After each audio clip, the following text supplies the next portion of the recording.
I did it. I actually got to the end of the Gold Forge Pass in Raid Shadow Legends. Question is, was it worth it? And if you've made your way to the end on the default version, should you upgrade to the gold one? Well, let's talk about it from my perspective, a player that's probably early to mid-game, and whether or not this was a good investment. Now, for me, I have been struggling with gear a lot in Raid Shadow Legends. A lot of my best champions still don't have the gear I'm happy with. I'm trying to build a Minotaur speedrunner with Sun Wukong. His stats just aren't there. They are not there. So I'm actually quite happy personally to get a hand of some instinct gear, because we're going to be able to build a really nice Minotaur speedrunner. So stay tuned for that.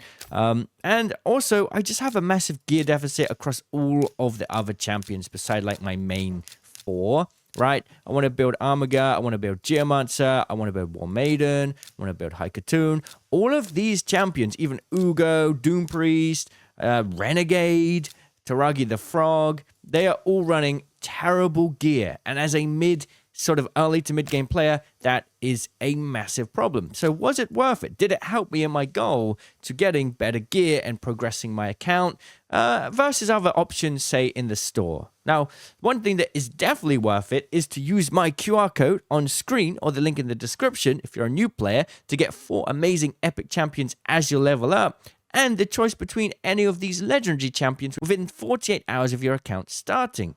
Definitely worth using that if you're a new player or you want to start fresh.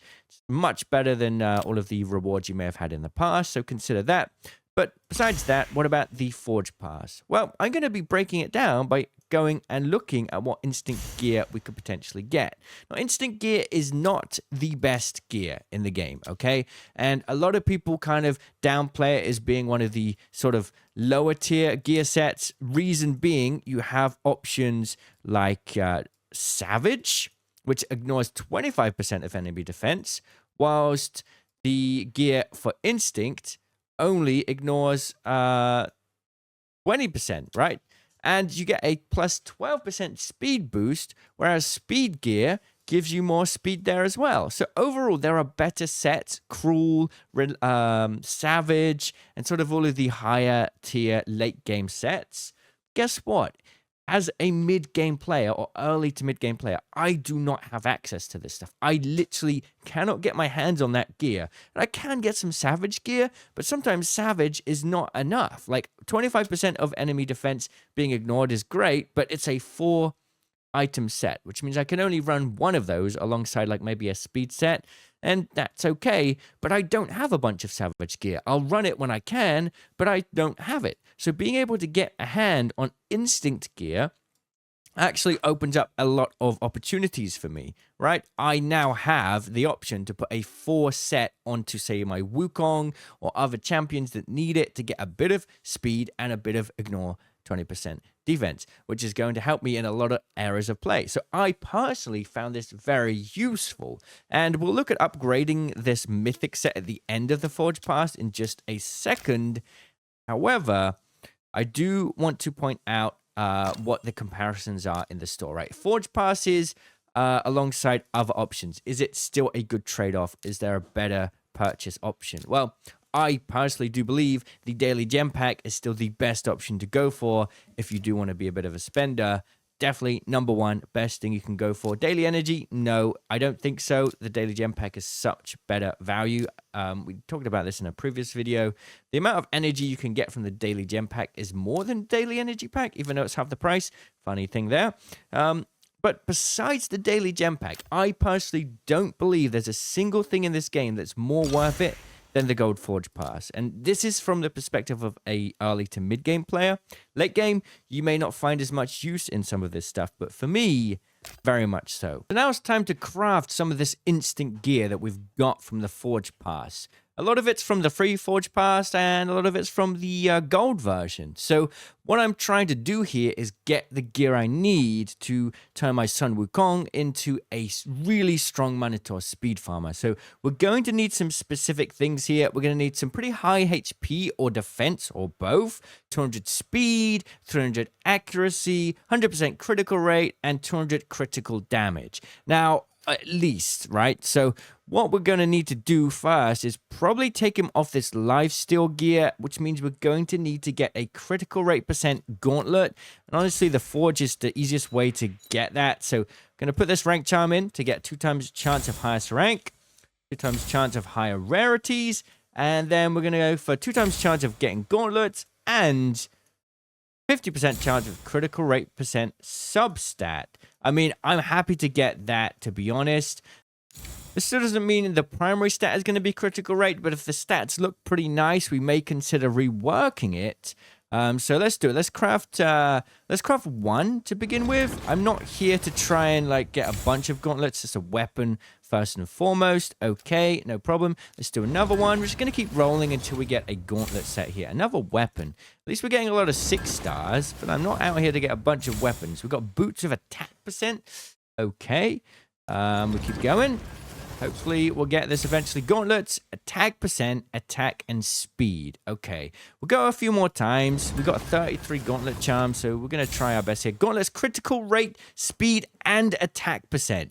That is wonderful. All right, you know what? I thought I would just speed past opening all of these instant gear items, and oh my goodness, look at all of this stuff.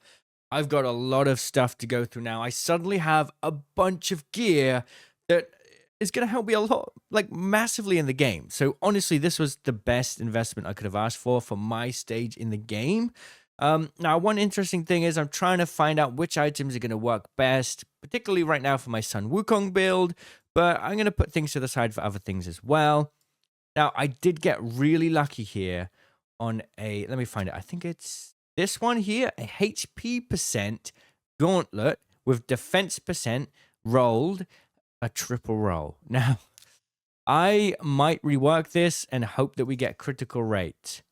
I think that we might. It's going to be kind of difficult, but I think it's worth it. We do have one mythical rework as well. So, I mean, if I get a triple roll on this, then I'll do it. But I think that's looking unlikely, yeah. So I know that it's a mythical ore, but considering it's 6-star and I need critical rate gauntlets, I'm going to go for it. And if not, it's fine. I've got so many other gauntlets I can use instead. So let's go and see what we can get. I hope we get critical rate. It's defense %, again, it basically rolled into the same thing. Okay, fair enough. All right, I guess it just wants me to stick with that. No problem. All right, we've got a triple roll defense gear now. So we do need to put on, I believe, somewhere down here we have critical rate. Yeah, it's a common 5-star. Let me just see what we've got in total. But overall, I think we're going to need we're going to get what we need here. We go primary stats, critical rate %. We have 4 options. We have this one with defense %, critical damage %, and speed and attack %, speed and attack, HP % and speed. It's definitely going to be this one, especially considering it's an epic. So we're going to equip that, definitely. And now we've got a mythic one to put somewhere else. And we'll take that to level 12 for the time being. And that's going to roll into 2 critical damage % and a speed. So let's take a look at our stats. We definitely had a nice boost in HP. We've got attack that's pretty nice. Defense is looking good. Speed is, yeah, 200 speed. That's what we wanted to go for. Critical damage is a little bit low, honestly, but I'm not too sad about that.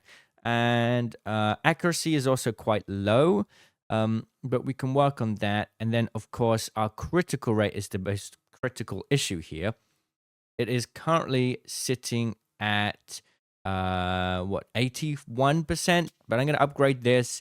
And that will give me another decent... That should be it. That should be to take us to our full build. So let me get this up to level 16. Then at level 16, we have the critical rate we need. 83 plus 15 is 98%, so that's pretty good going. I'm going to first look at the enchanting this, ascending it. You know, we've got a lot of work to do to make this gear even better. All right, it's a lot later in the day. I've spent a long time upgrading the gear, enchanting it, and all that good stuff. And yeah, we are getting there. And I must say, the Forge Pass helped immeasurably. I mean, the amount of gear I have to go through now, and I didn't have this gear before. So yeah, definitely worth it, honestly. Now I've got a lot of work to do to go through all this gear. I'm definitely going to put this on a lot of my like lower tier champions that I need for certain content. Ignore defense and speed is a nice little mid-range gear set, honestly. So quite exciting. Let me know what you think, and I'll see you in the comments. Cheerio.